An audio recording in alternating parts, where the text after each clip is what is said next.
everybody else. Thank you. Thank you for helping me get all this ironed out, and thank you for hosting and putting this all together. Eureka, I'm going to start my little timer. Some of you may not know this, but Eureka Water Probes has been around since 2002. We were just recently acquired by Solinst Canada, which is really exciting for us. Solinst has been around for 50 years, so it brings to the table a tremendous wealth of resources for us. So we're very excited about that. I'm not going to talk too much about Solinst simply because I'm just becoming familiar with the products and how they're going to be sold by us here domestically. So, but I'm sure many of you are familiar that they have an incredible line of level loggers, and also, now I'm trying to figure out how do I get over here. Okay, so I'm going to share my window. I'm so sorry, I don't have any clue what happened there. So can you see me now? And you can see my presentation? Looking good.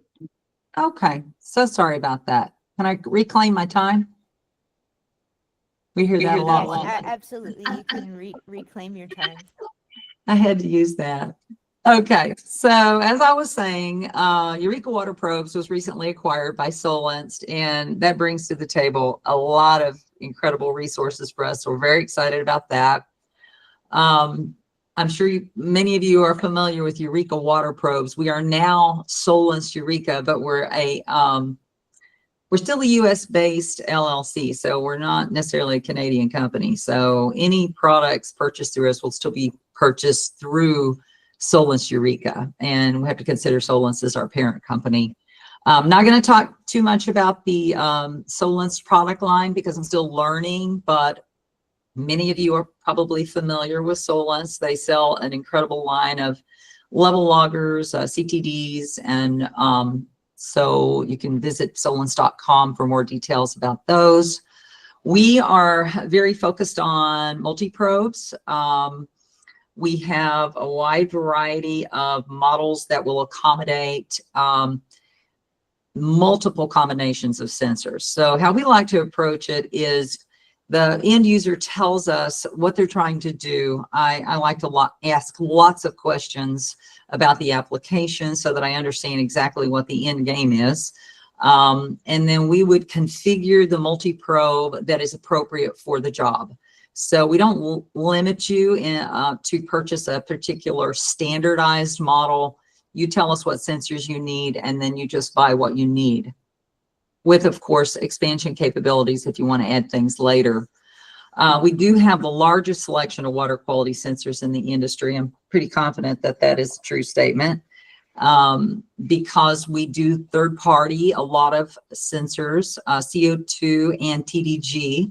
I think we're one of the only companies that offer TDG sensors, so those come in handy for those seeking them. And then a full line of fluorometers. So you can kind of take a look at those, the very extensive list. Dye trace, we were talking earlier. We've done lots of studies even with Las Vegas Valley Water with dye tracing, University of Nevada, Las Vegas. We have a 3-year warranty on everything. I think this sets us apart a little bit in that the only thing we don't cover are those ISE tips and DO caps that might go out on our Easy Probe, which is our sort of economy probe, if you will. The DO probe on our Manta and Trimeter series is actually included in the 3-year warranty. So it's a very robust optical DO sensor that does not require the DO probe be changed for at least about 5 years. So we go ahead and cover that. Our probes all connect to Windows via a USB cable. We provide the data cable and the USB cable with the multi-probe, so you don't have to pay for that additionally. And when you're connected USB, the probe is also powered from the USB port, which is nice. We have a mobile device which provides power when the probe is connected to the Manta mobile device, and it can pair to any iOS or Android display for full operation. And that includes calibration, setting up your sensors and parameters, creating your files for discrete sampling sites, or log files. And we do have one display that we can connect directly to. And as you might know, some people really want that. They don't want Bluetooth. Our probes are used in so many different ways, discrete sampling, profiling up to 200 meters. We can add a flow cell for low flow sampling. All of our probes are also, they double as logging devices. So we would just need to figure out where power is coming from. Do you want to add an internal battery pack, an attachable rechargeable battery pack, or do you want to attach to line power and still log internally? And thirdly, we can connect to data stations using a variety of different communications protocols. And occasionally we have laboratory uses for our probes as well. The mobile device, which is used, as you can see Stu here doing some discrete sampling, it'll go 30 hours, maybe a little less depending on how big the probe is. Probes tend to, they're very dependent on the array of sensors that are installed. The more sensors you have, the more power hungry the probe would become. The MantaLink app can be downloaded at no charge, and you can go through the simulator if you want to try it out before you buy. And it does everything you need to do as far as operating the probe, including geofencing, which is really nice. You can set up all your snapshot files, which are what we call our discrete sampling site files. When you walk out into the field, you get to the site, you'll look down, and you're automatically putting the data into the correct file, which is very handy to keep people from making mistakes and putting data in the wrong place. We also have a nice cable reel, which the Bluetooth device could be attached to. One of the unique features, are a couple of things I want to mention that save a lot of money, or again, we go back to our DO probe. It has a replaceable cap. It is the lifetime luminescence type sensor, but the DO cap will go a very long time without needing to be replaced for the Trimeter and Manta line. The Easy Probe is similar pretty much to our competitors, is that you're looking at replacing it every year. But for the HDO, our sort of premium DO sensor, if you have lots of probes, this saves lots of money because the initial cap is included in the warranty, and it'll be 6 years before you need to replace one. I just replaced one, so I know that for sure.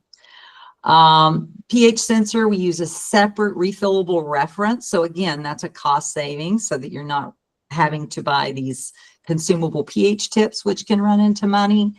Calibration logs are always stored permanently in the probe, so you know the history of your probe and its sensors.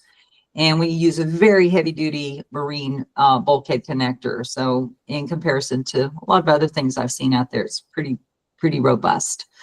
Our sensors are quite short, so we have a lot of savings in calibration solutions. And we also have the new F35. There was my timer, but I don't know if I'm up yet.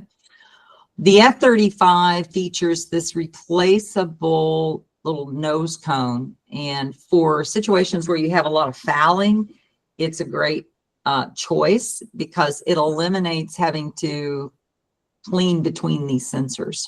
So you would just simply remove the universal wiper, pull this off, put a new one on if you need to. Lots of different accessories for the probes, as you can imagine. Pipe kits, we can do custom pipe kits or standard. The anti-fouling guard that we make sort of encapsulates the probes in this copper mesh, or the sensors in this copper mesh to ward off fouling. We have a new rechargeable battery pack. I don't have a picture of it here, but it's very nice because one of the complaints is throwing away lead acid batteries, just buckets and buckets of lead acid batteries. With our rechargeable attachable battery pack, as long as you order the probe with the proper connectors, you can add that rechargeable battery for long-term deployments. And of course, the Man Mobile device we mentioned earlier is our Bluetooth device, and we sell all the calibration solutions that you're going to need. Lastly, you can always call us. You get a human. We pride ourselves on top-notch service. We try to answer all of your questions in a timely manner, getting our quotes out, and also our repairs, technical service. Things happen. Sometimes people break things, and you want to get those things turned around quickly. There are service contracts available for those that are interested, and reseller agreements for anyone out there that is doing telemetry or whatever value added projects that you have. If you would want to talk to us about that, we would entertain reseller agreements, and of course discounts for nonprofits and educational. So that's kind of a quickie overview, but thank you. Did I go over 10 minutes? You did really well. Oh, good. Oh, good. Yeah. Good. Thank you very much. Okay. Thank you.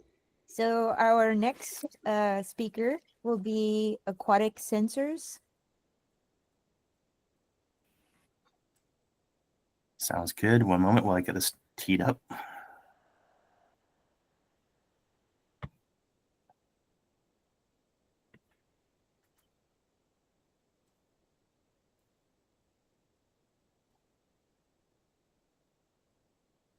Okay.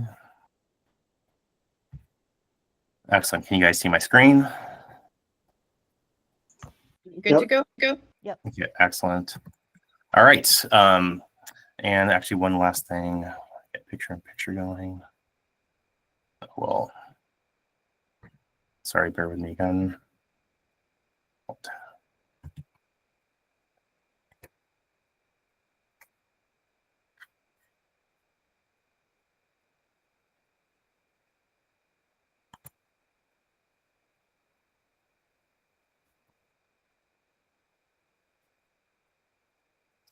Okay. Hello, everyone. My name is Patrick Sanders. I'm with Aquatic Sensors, joined today by my partner, Andrea Zapp, as well as one of our, I'm sorry, can you hear me?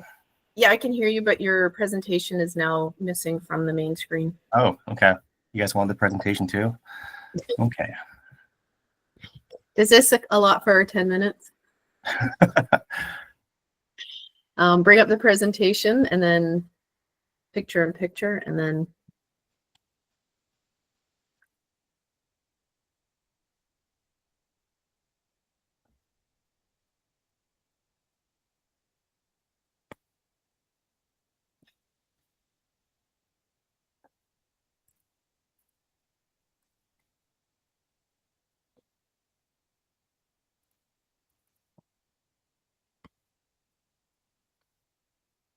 I'm in a mini 1 second. Sorry. Yep.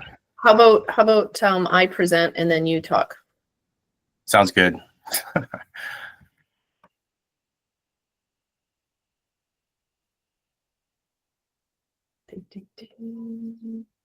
It's teamwork makes the dream work. Glad I'm not the only one.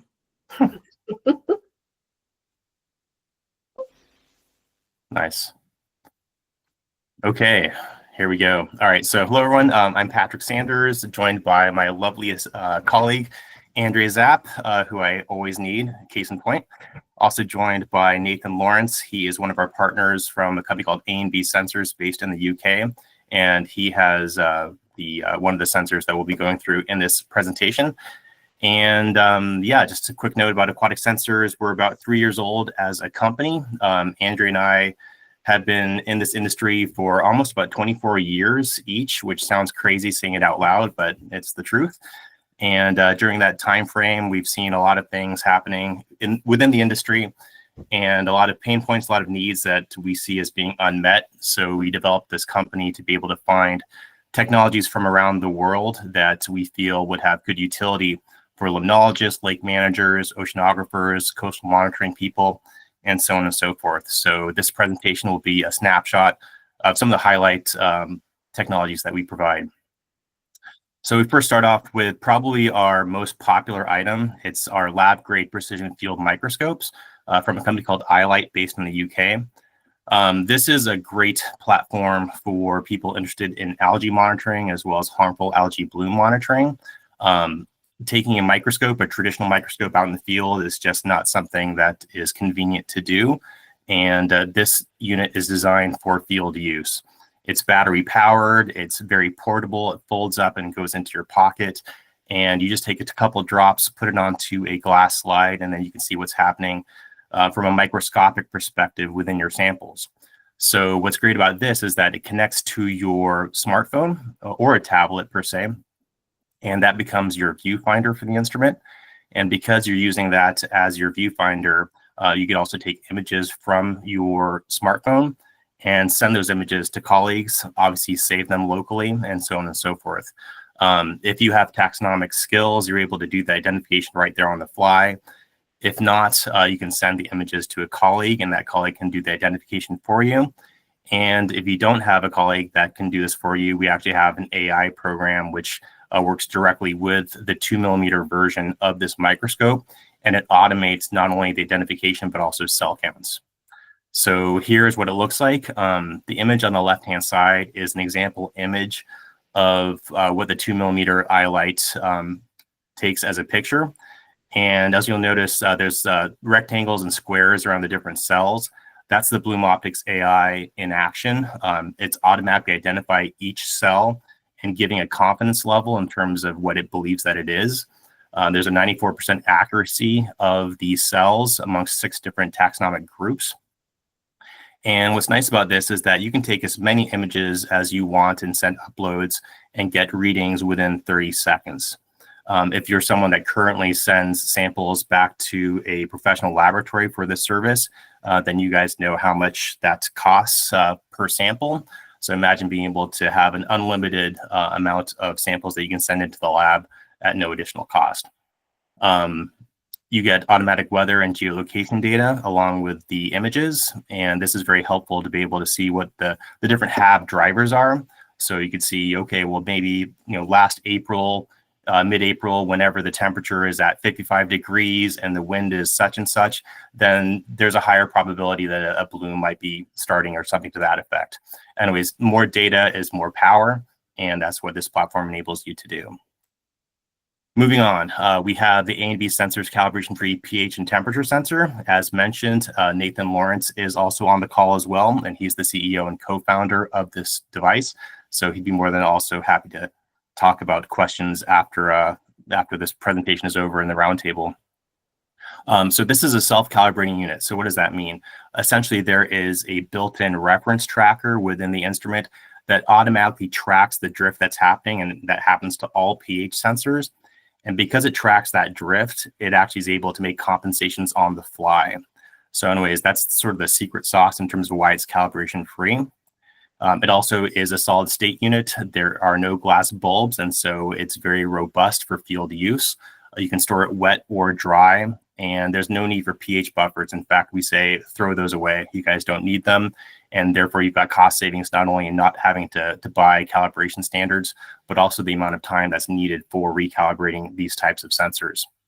It has a built-in data logger if you wanted to log data internally, or you can send data out to a data collection platform of your choice. And then finally, it has built-in anti-fouling to be able to keep the sensor head clean. Next slide. As mentioned, with the biofouling on the bottom right-hand side of the slide, you've got images that show what that looks like.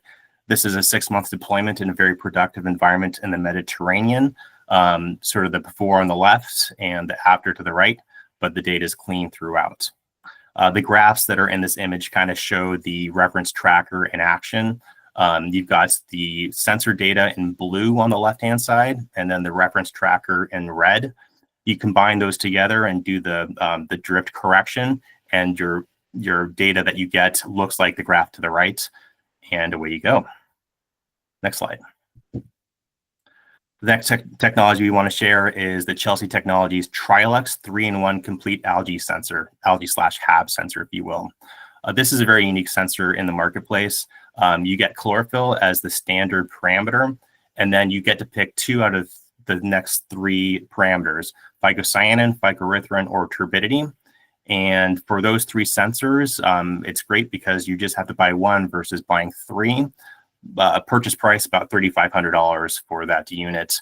And this is an ideal platform for trend monitoring. As you can see in the graph, in blue, you've got your chlorophyll. In green, you've got your phycocyanin. And in red, you've got turbidity. And yeah, going on to the next one. Next one is not a sensor. It's actually a data collection platform. It's called our Power and Telemetry module from a company called Obscape. This white brick-shaped device is actually a complete data logging system with telemetry. In black, that shows the solar panels. That's on three sides. And then on the fourth side is a panel that you can open up that has your lithium-ion battery. It has your SD card and your SIM card. And you basically connect it to whatever you need it to be connected to.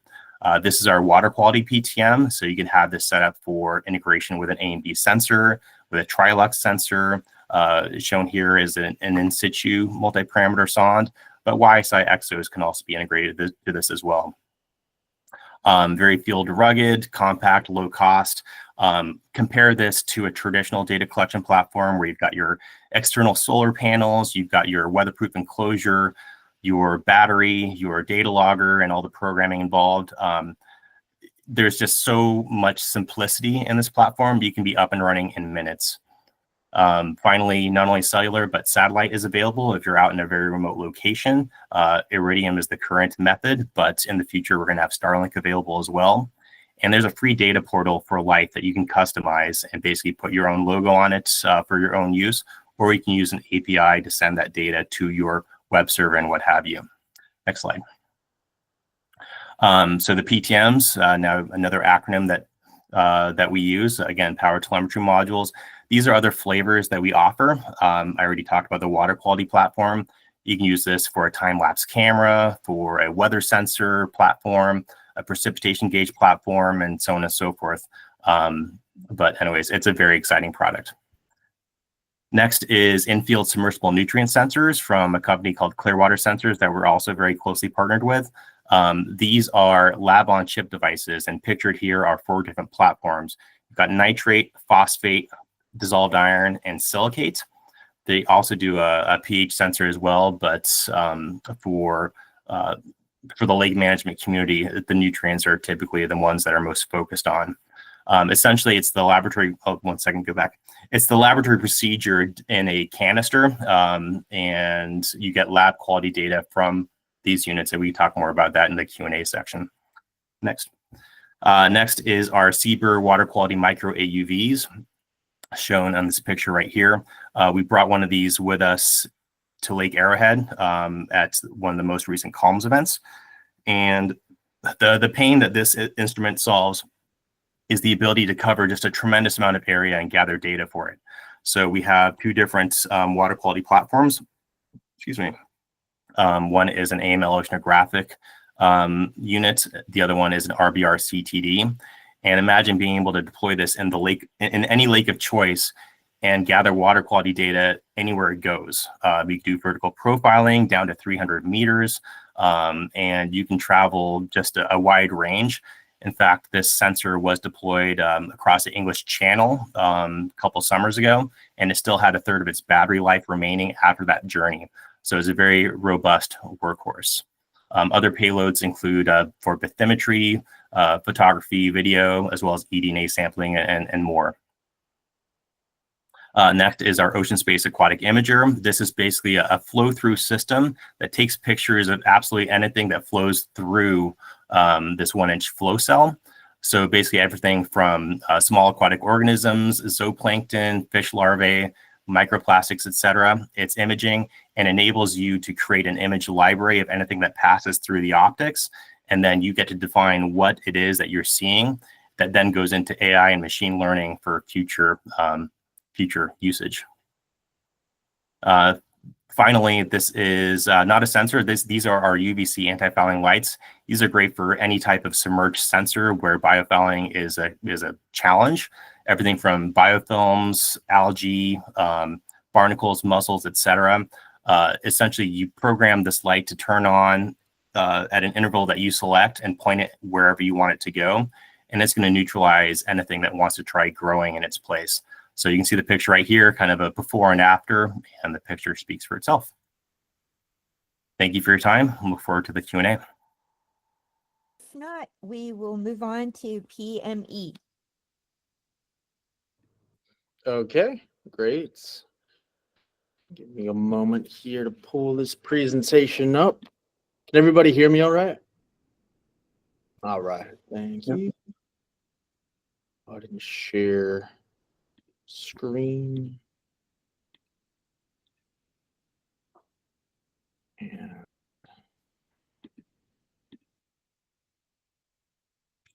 present. All right, so I know everyone can hear me all right. Can we all see the screen here? Yep. Perfect. All right. Thanks for having me, everybody. Austin Vincent, product specialist here at PME. Excited to be with you all and discuss our product line a little bit more in depth. Shout out to everyone that's presented so far. Really, concise while still relaying good amount of information. So I'll hope to maintain that flow. PME has been around since 1982. It was founded by Dr. Michael Head as he was completing his PhD at Scripps Institute of Oceanography. 43 years later, we're still headquartered both on our production side and our business side here in Vista, California. For those of you not familiar, just north of San Diego proper. And we're happy to say that we have remained here the whole time and continue to manufacture all of our products in-house, USA made, and we're proud to say so. So without further ado, we'll jump in. And here's our tagline. PME is instruments for rigorous research in the world's most challenging waters. So love to stand by that. And our mission, PME's mission is to provide research institutions with affordable instruments and software that accurately and reliably measure, collect, and analyze water properties for both fresh and saltwater research. I know here we're more focused on the limnology side of things, but just something to keep in mind. All of our instruments have that dual use and can be deployed in saltwater applications. So a product overview. Our most famous product, I call it our flagship product, is the Mini Dot Logger, DOT, standing for dissolved oxygen and temperature. It's depth rated up to 300 meters and employs our proprietary DO optical sensor, manufactured, designed, and shipped out of our warehouse here in Vista. We'd love to say all of our instruments are plug and play, meaning that out of the box, you are good to go. Save for a USB communication cable when you receive one of our instruments.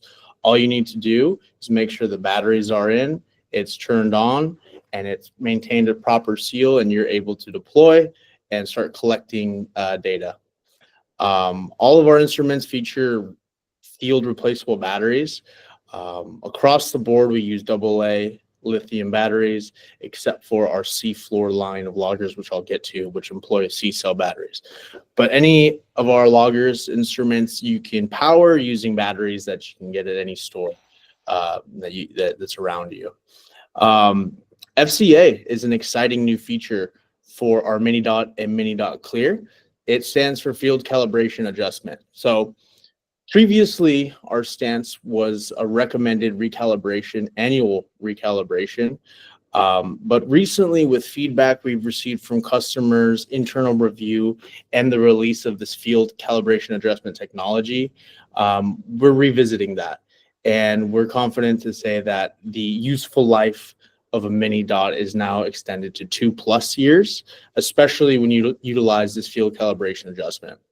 Field calibration adjustment is based on our knowledge that all calibration points drift the same percentage over time. And by measuring that percent of change on that single calibration point, we can apply that change to all the points across the plot.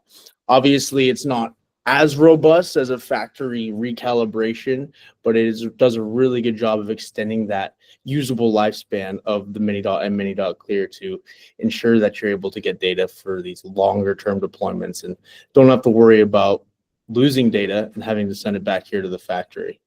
eventually you will, but we're excited to see that time span increased. The mini dot is really well known for low power draw. Off 2 AA batteries, you're good for up to 500,000 samples, and have a really neat case study coming up to sort of iterate that. Extremely accurate, plus or minus 0.001 milligrams per liter accuracy, which I believe is one of the industry best in terms of accuracy, and extremely robust, from temperate freshwater to saline deployments to under ice deployments.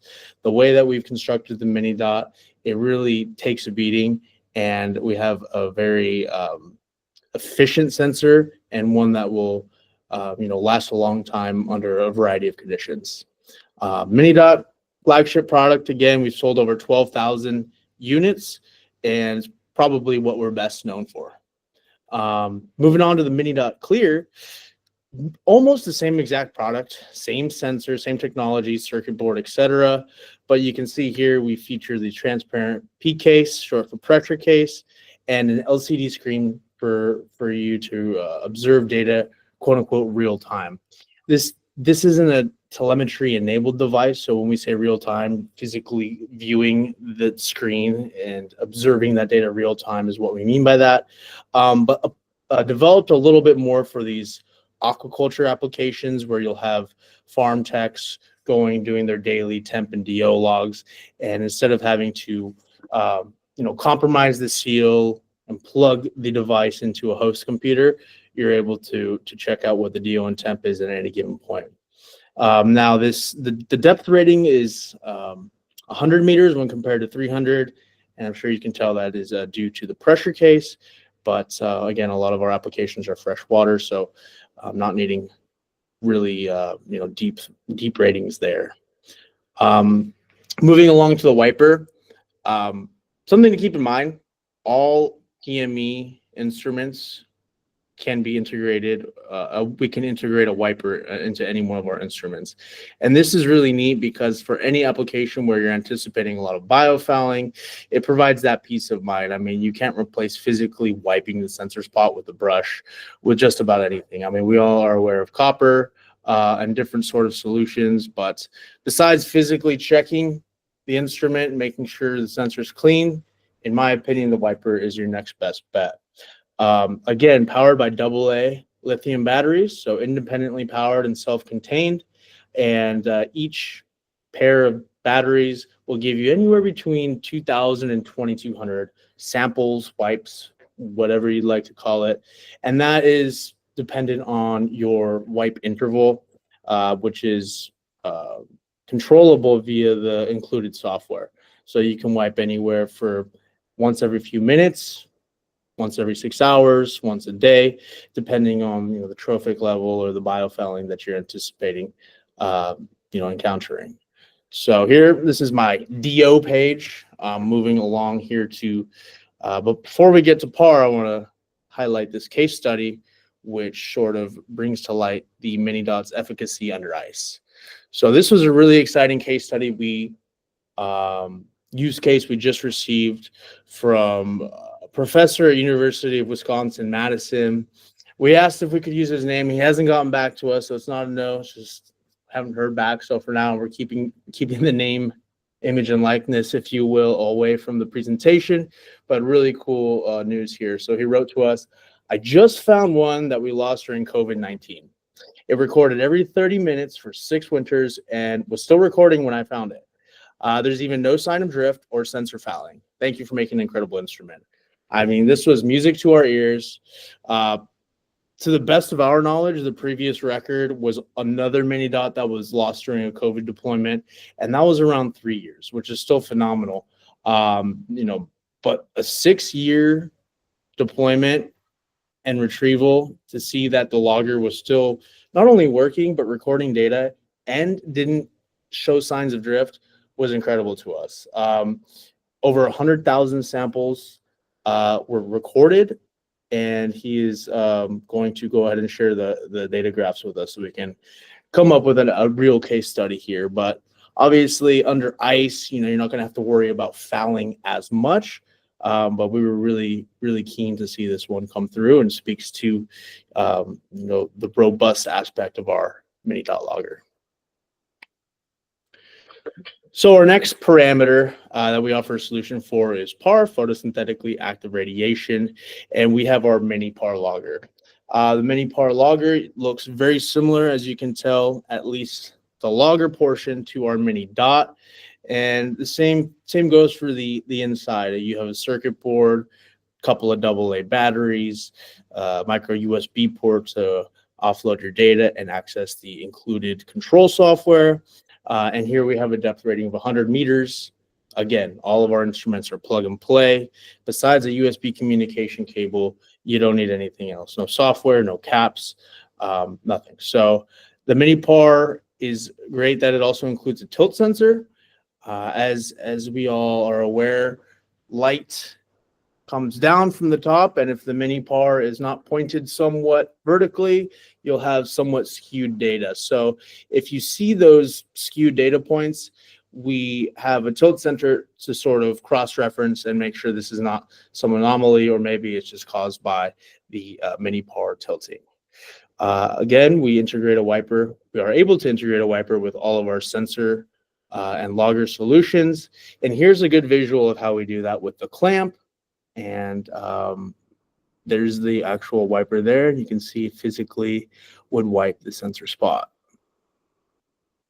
The mini PAR is great for light attenuation studies, anything where photosynthetic processes are important, such as observing coral reef bleaching, observing kelp, seagrass growth or lack thereof, and observing the impacts of turbid events, even things like coastal dredging, or runoff after a natural disaster, such as the LA wildfires, where we have all of this destruction and then there's heavy rains and the runoff goes into the local marine ecosystem.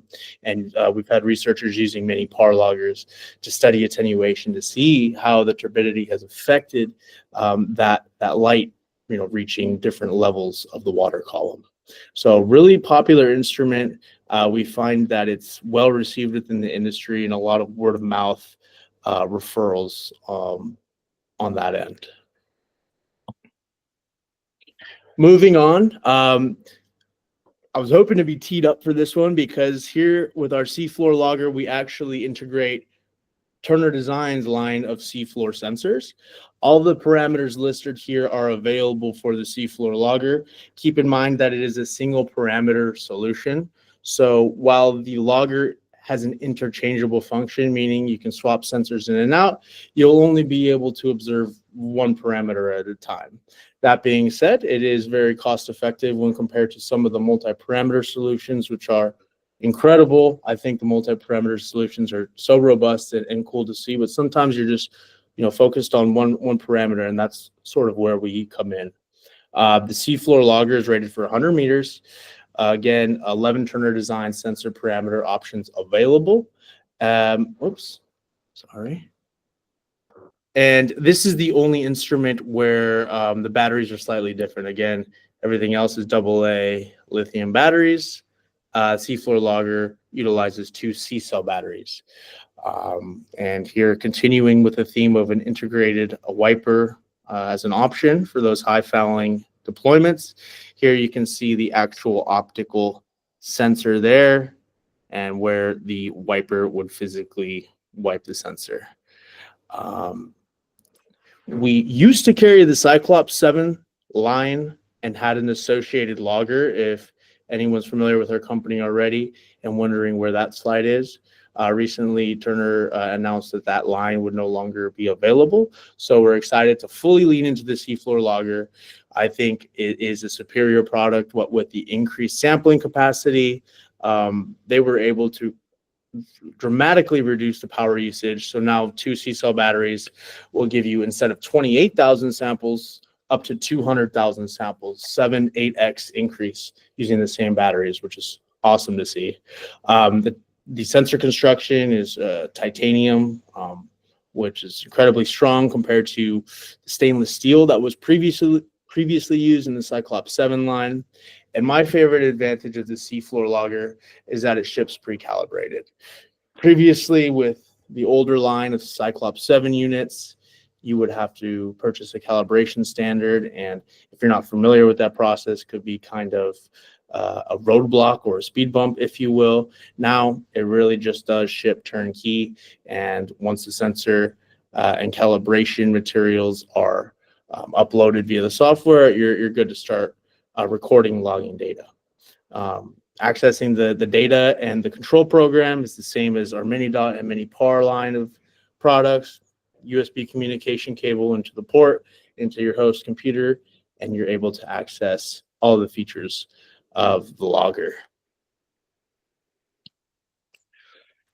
Here at PME, we're a smaller team. I think our current head count is right around 18. Here is just a small portion of our team, the customer-facing side, if you will. We have Kristen Elliott, our CEO. She's currently attending a networking event with Brenda Hernandez, our marketing specialist there on the far right. But Kristen is the daughter of Michael Head, and really cool to see that lineage keep pushing on. There's me, Austin, product specialist, and here we have Peter Frazier, our product manufacturing engineer. But for all intents and purposes, he really is our engineering manager and helping us to lead the front on R&D, product development, and customer support tasks. So really appreciate all he does. So if you're reaching out to PME, there's a good chance you might talk to one of us four. And we're always happy to be of service, whether it's over email, phone call. We'd love to help our customers. And finally, here is our closing slide. If you scan that QR code, it will download a digital brochure with our entire product line, including data sheets and a more in-depth rundown of what I just went over and where you can find us as far as email, phone, etc. But thanks for having me. Thank you, Austin. That was great. Our final presenter will be Adam from In-Situ. So I'll let you go, Adam. Okay. I think, can everybody see that? Yep. Good. Okay. Very good. You can all hear me okay? Yep. All right. Let me get myself situated here. I apologize. This is always a fun one. Anyway, I hope I'm not cutting anybody off on other conversation, and we're ready to jump into this. Is that okay? Yeah. Okay, great. Sounds good. Awesome. I appreciate the thumbs up. So, hey, thanks everyone for having me here today. And thank you for bearing with me with technical difficulties here. I'm actually traveling at the moment, and I'm not at a home office or an office where I have a little more technology available to me. But yeah, again, thanks for having us. We've been working with comms. In-Situ has been working with comms for many, many years, and I really appreciate the opportunity to participate in this discussion. As you all know by now, my name is Adam Hobson, and I am the Chief Hydrologist and Principal Technical Consultant with In-Situ. And on the call, we also, I believe, have Brittany Jenner, who is our product manager for our water quality and level products. And we may, at some point in the conversation, also have Michael Sundman, who is our California regional manager for this. So just some other people that you may hear some other voices in there. So for those who are maybe not familiar, I think many of you actually are familiar with In-Situ. We've been around for a long time, but those who are not, we make multi-parameter sondes for relevant to this conversation, for continuous deployments, discrete monitoring, profiling applications. But also relative to the lake management space, we also make other instrumentation for monitoring water quality, such as CTDs and single dissolved oxygen sensors. And we also make instrumentation for measuring water levels, such as pressure transducers and non-contact radar level sensors. And I want to stress that because that may be something new to people if you haven't heard that. We also make tools for remote data collection, including telemetry and buoys, and do data management and software. And just for completeness, we, as In-Situ as a company, we do also make instrumentation for measuring flow and for wastewater applications, but I'm not going to talk about those today, really, because it's not relevant for this group. But so In-Situ, we were founded almost 50 years ago now by a small group of hydrologists who saw some basic problems with the available water monitoring instrumentation and set out to build better tools for the job. Kind of a common story, I think, for many startups. But again, 50 years ago, we really started in the level space, actually the groundwater space, and we actually did build the first all-in-one pressure transducer, battery, and data logger, which is now standard around the world, and many folks are using those, and there's obviously many other manufacturers out there as well. We moved on to develop other innovative products such as optical dissolved oxygen sensors, again, which is now the standard around the world, except in New Jersey, but that's a topic for another time. If anyone wants to have a conversation about that, that's kind of fun. And most recently, we really tackled the idea of multi-parameter water quality sondes and telemetry, along with data management and our software there. So on the multi-parameter side, because that's really our focus here, our portfolio consists of generally 4 products, and we call it our AquaTrol line, and we have an AquaTrol 500, a AquaTrol 600, a 700, and an 800. The main difference between really all of these is really the number of ports, the power supply on it, and whether or not they have data logging. We can certainly talk about that a little more, but that's really the main difference. We're looking at a 5-port sonde for the 500 and 600 versus a 7-port sonde with the 700, 800. Yes, the numbers actually have nothing to do with really any meaning with the instrument. It's just a sequence of numbers, really.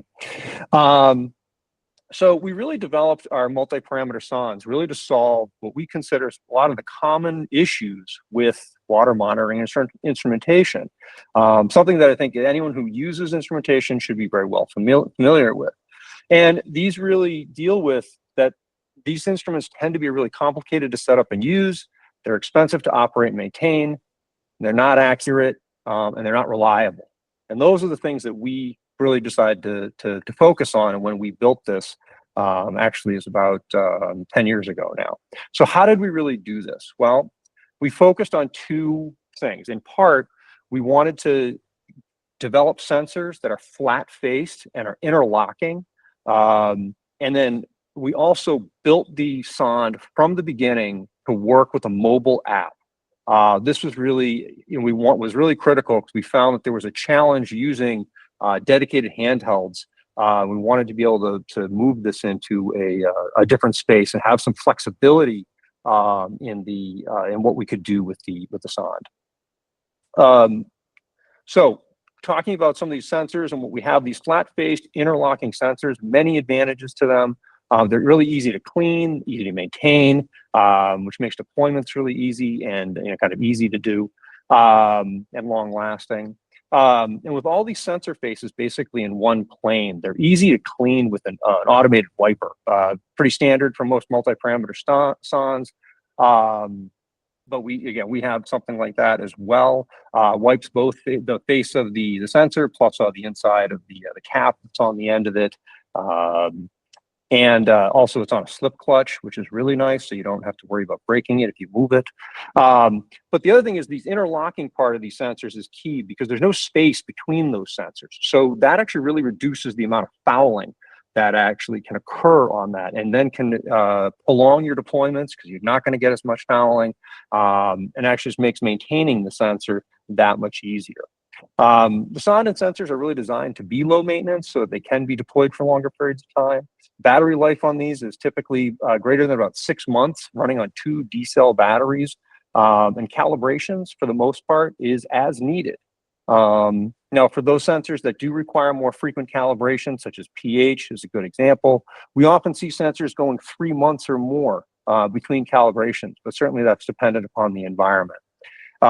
In fact, what we find is that in most open water deployments, like such as a lake, you're actually should probably be visiting your site for cleaning more often than you need to calibrate, just due to natural fouling and other things that are difficult to control. Another great feature of the flat-based sensors, we've kind of alluded to this a little bit more in other conversations here, is that the flat-based sensors, they greatly reduce the amount of calibration solution needed, since the sensor faces only just need to be covered by that solution. And with our Sonde, the sensor guard or restrictor, as we call it, on all of the aquatrols can actually be used as a mini calibration cup. So it ultimately restricts the amount of fluid that I need, and it reduces it down to about either 50 milliliters or 100 milliliters, depending on the Sonde that you're using, and the number of ports that you have.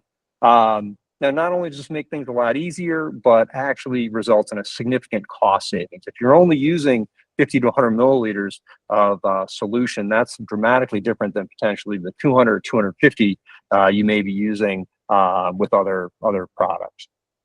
Additionally, these sensors maintain their calibration information, meaning the sensors can be, they're smart sensors that can be swapped between instruments without being recalibrated. And they can actually also be batch calibrated in one Sonde and then moved to the other. This is kind of a nice feature, especially if you're managing large fleets. Or if you just have a situation where you have one sensor deployed, you don't want to go out to the site and actually spend a lot of time at site, you can actually have a calibrated sensor that you deal with either at the lab or whatever, and then come out and just swap that sensor out. So one thing In-Situ's always been known for, it's actually one of the main reasons that I actually came to work for them after being consulting for 20 plus years, was that they make instrumentation that's easy to use. And one way that they've actually really done this now, we've done a good job, is we accomplish by using tools that you use in everyday life to interface with our instrument. So in our world, that's where there's an app for everything that we do. And yes, there is an app now for interfacing with your water monitoring instrumentation. So In-Situ is our mobile app, and it's free for Android and iOS. And it works with all In-Situ branded instruments. It connects to the instruments using Bluetooth, either directly or with a Bluetooth transmitter connected via cable. Now, don't worry, if you do actually need to hardwire something, you actually can. If you have an Android device, you can actually hardwire if that's what is actually needed. Couple things just to note with In-Situ, you can view our data and we call it panoramic live data. So you can just see data in a tabular form or in a graph as that's coming in. You can change your sampling interval. This is just, as you're looking at data, maybe for spot checking or profiling, you can change that interval from between 1 and 60 seconds, and actually even record data right here without even setting up a log on the actual instrument. This can be real valuable for a lot of lake monitoring applications, and we found particularly profiling can be really, really valuable in that.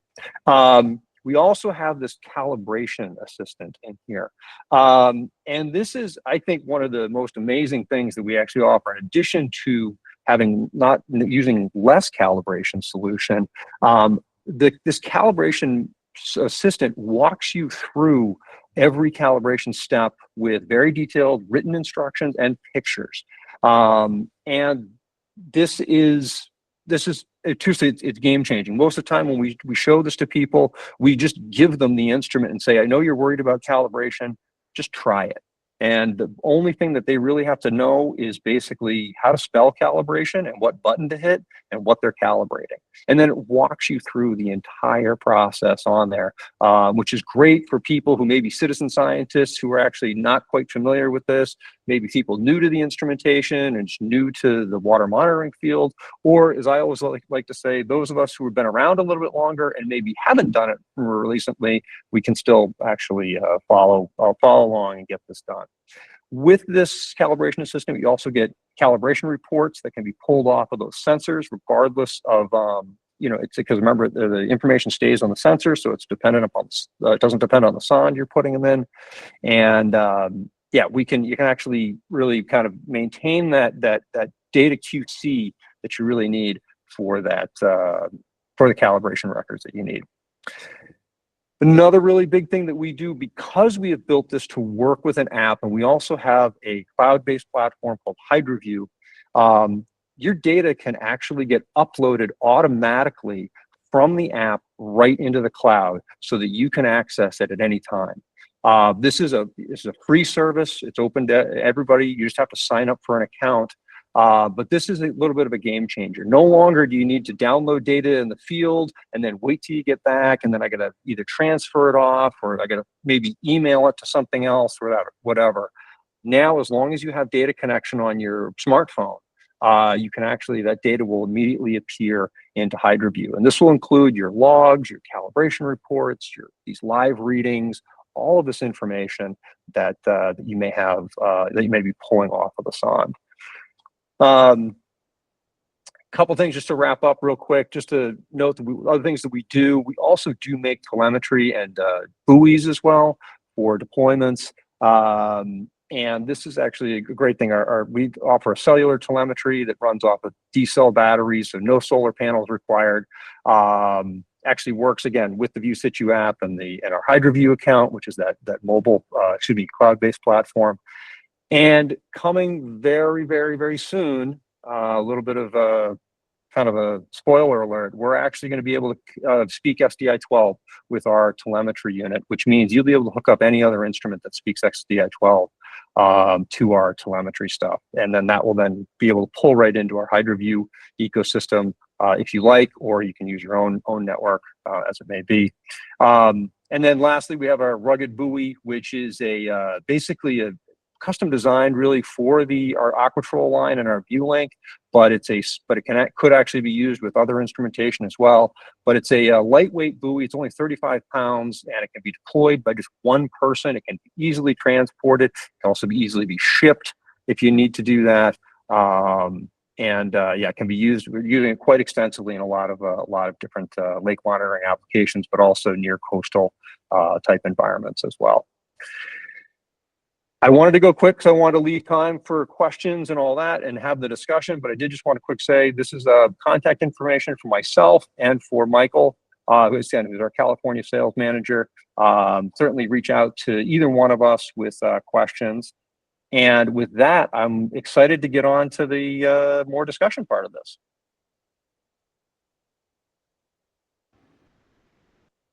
Thank you, Adam. That was great. If we don't have anyone from Turner Designs, I don't see Lawrence on the call, then we're gonna go ahead and move on to the questions. Stephen, ask a question, and that is for everyone, for all the presenters. Have you participated in any cross-platform comparisons, particularly for algae? I'm wondering how they compare in RFU readings and converting to chlorophyll A. I will go ahead and jump on that because we have actually very specifically addressed this issue. Yes, we have done side-by-side comparisons with our chlorophyll A and blue-green algae sensors. The challenge that was with any of these is there is no standard on the wavelengths that they measure, and they are different. And in fact, I unfortunately don't have it at my fingertips right now, but I do know that the difference between, and again, I mostly because we just know, but the difference between In-Situ, YSI, and Turner Designs, they are all different. In the case of chlorophyll A, slight variations of that where that wavelength is, which means that your RFU values are going to be different. So to compare between sensors from different manufacturers, you cannot compare your RFU values. You have to ultimately develop that relationship based on that sensor, that RFU to cell count or concentration, whatever you may have. You have to do that by the particular sensor. Yeah, thanks, Adam. Just piggybacking on that. I'm not familiar with any side-by-side analysis, but as you mentioned, Adam, yeah, difference in optics is definitely going to make it such that it's not apples to apples. It's going to be apples and oranges and pears. In regards to just in vivo chlorophyll and in vivo pigment monitoring relative to extracted, that's also a messy animal, as I'm sure most of you guys are very much aware. I think there's a reason why there's no such thing as an EPA method for in vivo chlorophyll or in vivo pigment monitoring.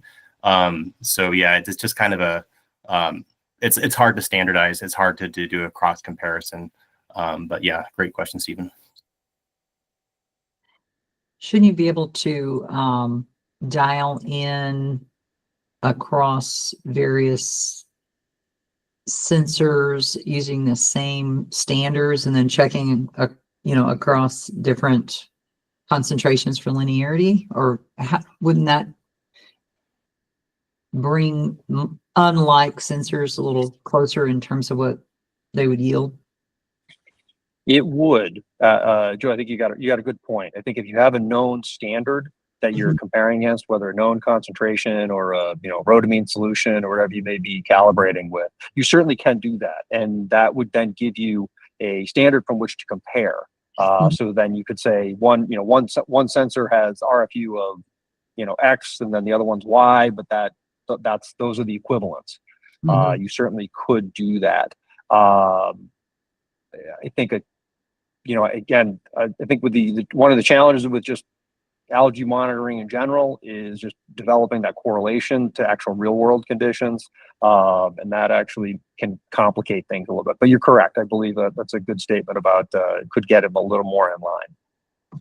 Well, we kind of run into the same thing with turbidity, because not all turbidity, it's, as Turner will always remind us, is qualitative and not quantitative values. And in some studies that we did, interagency studies that we did years ago, and I don't know if maybe some of you know about those that happened on Lake Mead, where you'd have USDR and Las Vegas Valley Water and USGS, a whole bunch of different agencies were involved, and they would take a fleet out and take an In-Situ and a Eureka and a Hawk and a whatever's, kind of cross compare everything. And it was interesting how all those data sets would compare.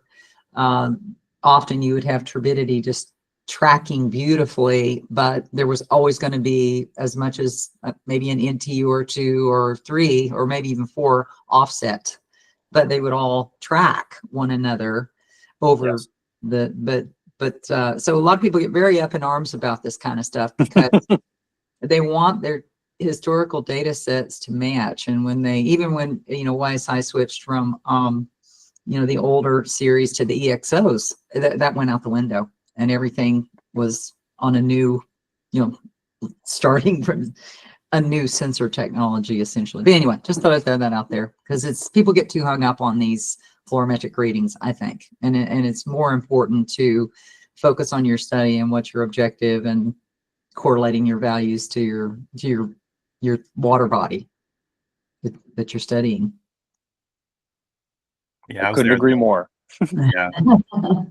Out of the Lake Mead trials, and I think one of the big things was just that it's such a deep lake, and wanting to see what the effects were on sensor readings, especially at very low depths. I see Todd's on the call, so I know that he was there. Probably a few others of you guys were at that as well. But yeah, no, it was an interesting cross comparison for sure. Yeah, I've been doing this so long. I remember at one point we were selling In-Sight DO sensors, and they were, even though they were an optical DO sensor, they were not lifetime luminescence. I believe they were something called intensity based. And there was a big discussion on whose DO measurements were accurate. And I think it was only something that cropped up at like 50 meters depth. And so there was a lot of crosstalk on that with, well, whose sensor's telling us the correct information. Now, Janet Kirsch at the time was involved, and she was like, who cares? We're spending millions of dollars to figure this out. And, all we care is if it's changing or not. So, but yeah, I think that's when the EPA finally approved, and I think it was actually In-Situ, or was it In-Situ or was it YSI that sort of set the stage for the lifetime luminescence being the adopted EPA methodology for measuring optical DO. That was In-Situ. I thought that's what I thought. Yeah. Yep. So that's when everybody sort of pivoted to that. And so then that became a non-issue with that particular probe. But that's still a nice probe if anybody has a wastewater application. I still like that probe because you never had to do anything to it. It lasted for years, and it was big though. The thing is giant. Takes up a lot of real estate in your probe.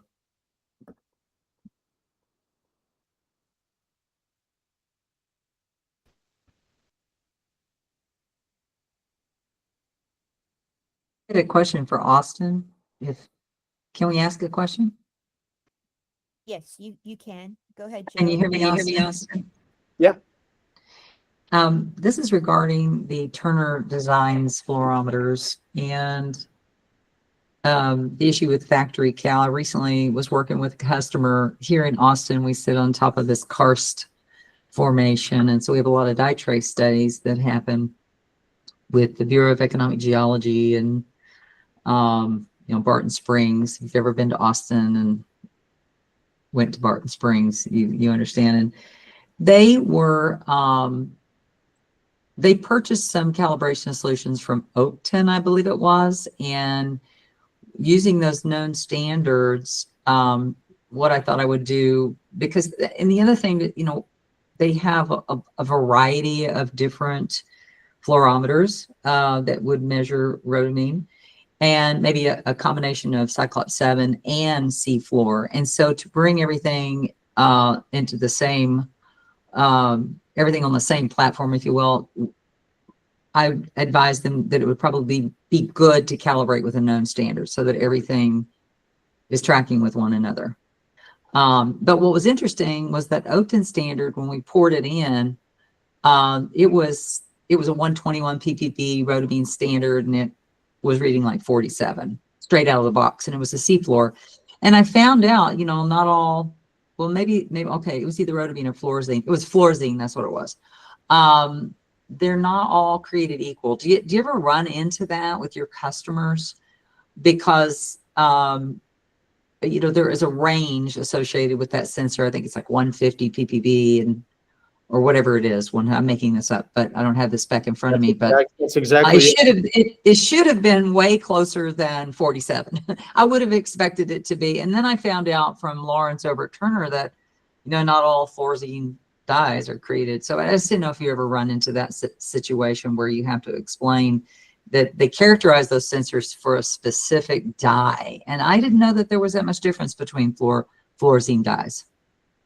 Yeah, I wasn't explicitly aware of such a difference. I do have customers from time to time reach out with these sorts of troubleshooting issues, and they explain to me that they have the calibration standard in hand. But we always recommend that they use the Turner Designs calibration standards, which we also carry and sell.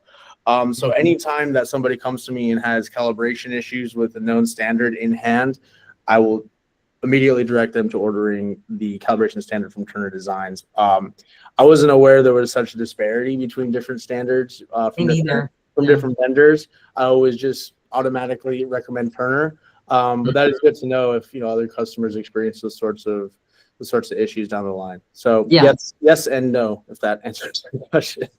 Yeah, I just thought I'd throw that out at you just in case you run into it, because and if they have different types of fluorescein fluorometers, probably should just calibrate them all the same thing. Yeah. But I guess they're very pH dependent. That particular dye, if it's not buffered properly, it can definitely not fluoresce in the same way. So anyway, just thought I'd ask if you'd run into that. Yeah, great question. Thanks, Joe. Oh, you're welcome.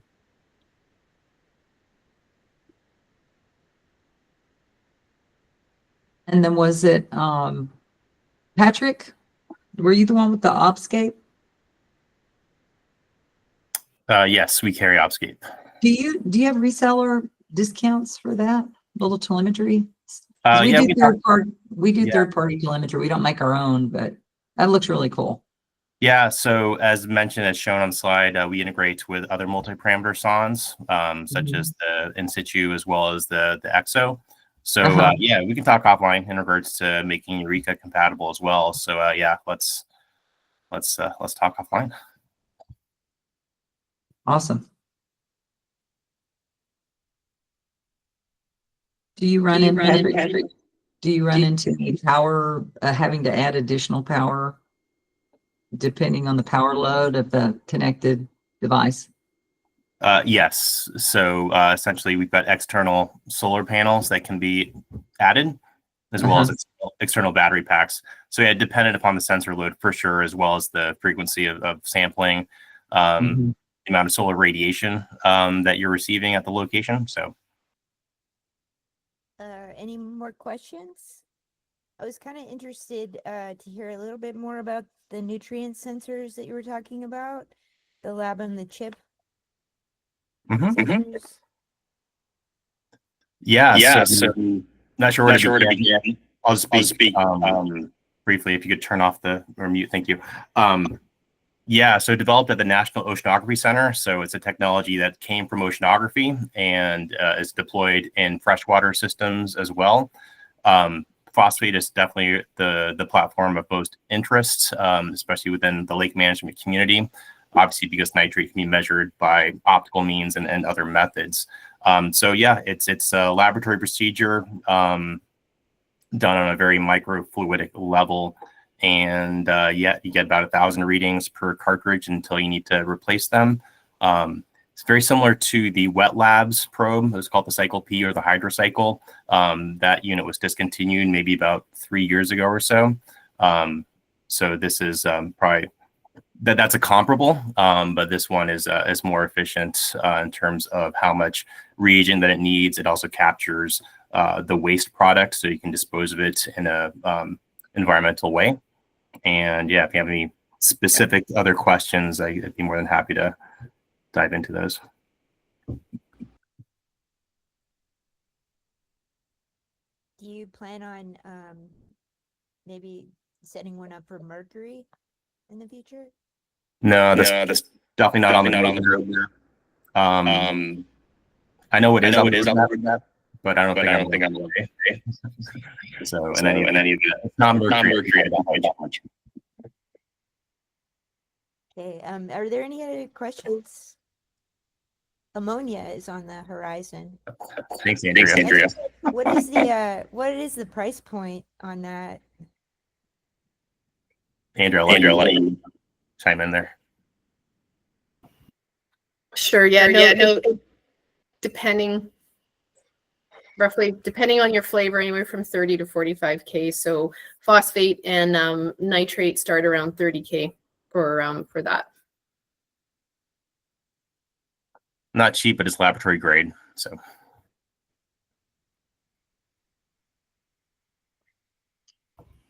And it unattended for up to a year with real-time sensing. Yeah, it takes about, on average, maybe about 6 to 8 minutes, depending upon which flavor you're using. Also, there's nitrite. Nitrite is also available. It's just not as commonly ordered. Patrick, how much is the microscope product? Yeah, so a little bit under $1,500. Wow, that is very inexpensive. Yeah, all things considered, it's probably the reason why it's one of our most popular platforms. It's low cost, and especially when you pair it with the Bloom Optics AI app, the ability to not only get automation of cyanohabs, but it also does cell counts as well. So yeah, just the power of technology. There's been a technology explosion over the past few years. So again, it's been pretty cool seeking the different technologies out there to be able to incorporate into our line, and a lot of them just happen to be outside of North America. So again, we're here to shine a light on these technologies and make it such that it's easy to learn more about, to be supported, and to get it into your hands. Do you have customers, I would imagine, that are using multi-parameter probes with algae sensors that are somehow correlating data and trying to type species in various studies in water bodies, or have you gotten any feedback on that? They're using both kind of in tandem. Oh yeah, not really. No, it's basically there are customers that a lot of citizen scientists are using this product because of its low price point. And the last thing they're going to do is buy a multi-parameter sonde to do cross comparisons. Not Yeah. that's not available right now, but in the future, I'm sure the scientific community will kind of look more at imagery as data because that's evolving as a more popular topic. And making cross correlations to those sorts of data points is going to be very interesting, and I'm sure it's going to evolve over time. Nice. Columns, you guys are such a shy group. What's going on? Do we have any other questions for everyone? Oh, I had a question for you. So on your mobile app, do you have to keep, does the data can be just local, right? It doesn't have to be in the cloud. Joe, I assume that was for me. Yes, I'm sorry, Yeah, Adam. sorry. No, yeah. No, it doesn't have to be in the cloud at all. You can absolutely keep it local if you want. That's the beauty of it. You get to choose. You can choose. Okay. Yeah, you can do that, and again, that's only for data that you actually pull off the device. If you choose to do that, and you can get data other ways via telemetry, or if you did just if you just want to download it from the device, and from later on you can pull the SD card out of it and put it in your computer if you wanted to. You can do that too. You have a few options. Okay.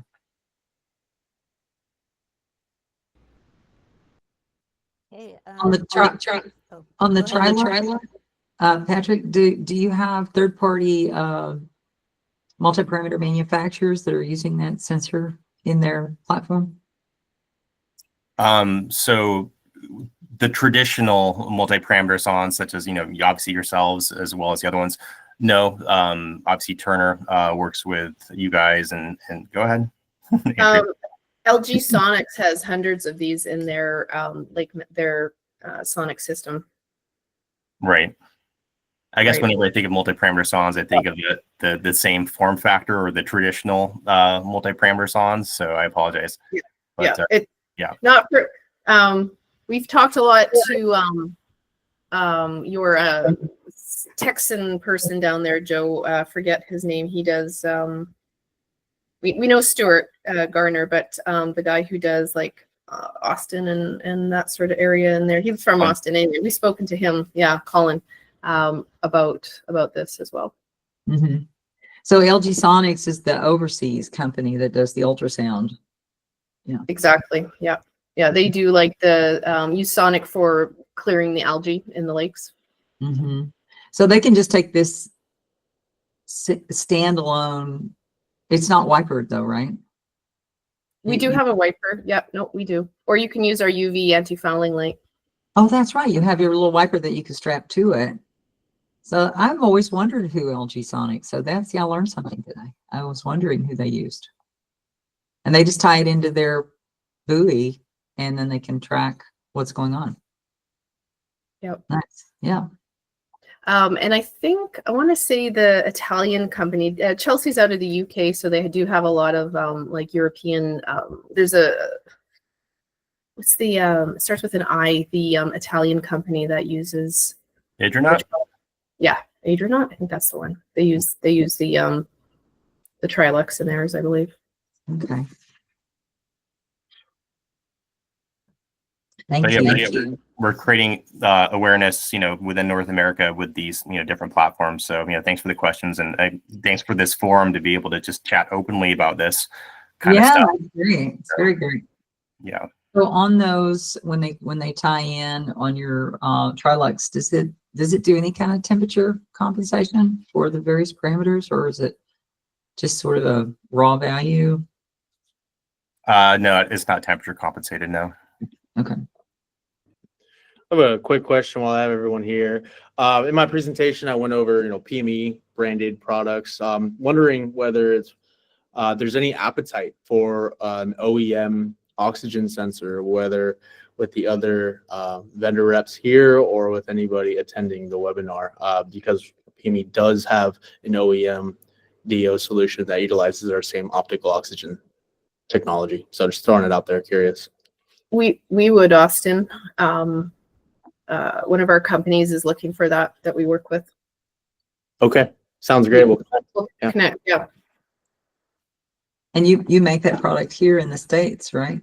that's right. Yeah, here in our headquarters in Vista. Can you share a ballpark price? Yeah, so ballpark price right around I mean, the retail price, I guess. retail price ballpark $950, something in that range. Okay, that's not bad. Is that the mini dot, Austin? So we call it the micro dot. It's Oh, the even micro dots. smaller, yeah. About size of a Twinkie for reference, maybe a little smaller. Oh, now I know. To find a better reference point for that, but yeah, it's pretty small. Fits into a lot of things. Cool. Also, as I mentioned before, one of our partners is also on the call as well. His name's Nathan. I'm not sure if he's still on the call right now. If he is, he can say hello.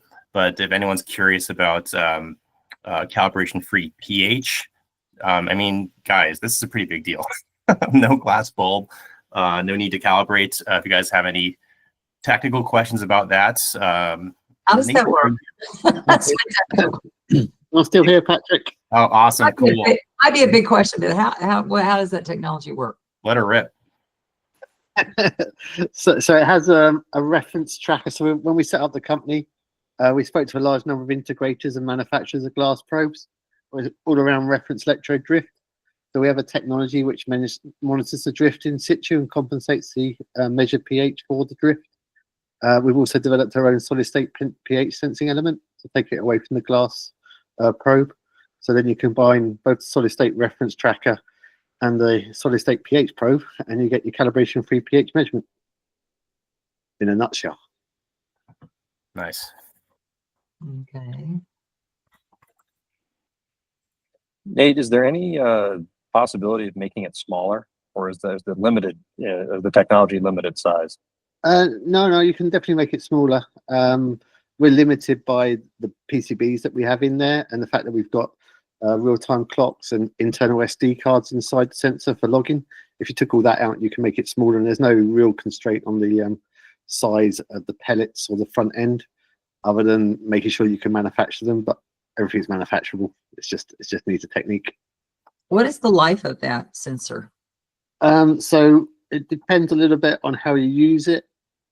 In continuous, which we call continuous monitoring, you get around 75,000 measurements. If you're looking at every 15 minutes, you're looking at around 3 months between what we call an abrasion. An abrasion is literally taking a piece of sandpaper and scrubbing the front surface of the transducer. If you're doing hour measurements, our estimate is you're going to get out to 6 months to a year as we rolled out the firmware. We're looking at building, rather than a wiper, a mechanical abrader for the front surface. And then you could just abrade itself when it wants to, and then it'd maintain the lifetime for a lot longer than those initial specs. So that's where we're sort of moving towards. But then when it gets to the end life, that's it? It's a throwaway? No, the transducer. So you've got the sensor housing and a replaceable transducer. So when the transducers run out of life, and you get around 30 abrasions per transducer. So you multiply out your 30 times 75,000 measurements in continuous before you replace the transducer, and that's the replaceable part, not the whole sensor itself. What's the cost of that replacement part? I'll let Aquatic answer that one. That one's about, depending on how deep you're going, they start at around like $295 for a replacement transducer. So these are really set it and forget it instruments. They'll last 10 years before, depending on your sampling regime, and before you need to replace the sensor itself. So, yep. Sounds good. Thanks, Patrick. Yeah, absolutely. Okay. I just want to thank you guys for coming today and taking your time and all your expertise that you've offered here. I've really enjoyed it. I really want to buy everything that you've presented to us today, and I'm sure everybody else does too. It's amazing how quickly technology is moving, and it's very helpful for people in lake management. Our next, and I'm sure we're going to have a lot more questions later. I'm going to share this with everyone I know. And our next comms webinar is actually next Wednesday. At noon, we're going to have a postdoc, Dr. Christine Parasek from UC Davis. Her topic is Fish and Fire, Impacts of Mega Wildfires on Lake Fish based on stable isotope data. So that's going to be about the largest fire that we've had in California in Lassen National Park. So it's going to be pretty interesting. And then our conference is coming up in the fall in San Diego, and that's going to be a lot of fun. I hope to see you guys there. And I'll definitely be putting in some requests for new instrumentation from your recommendations today. And I want to thank you again. And that's it. Thank you. Thanks, Harry. And thanks, everybody.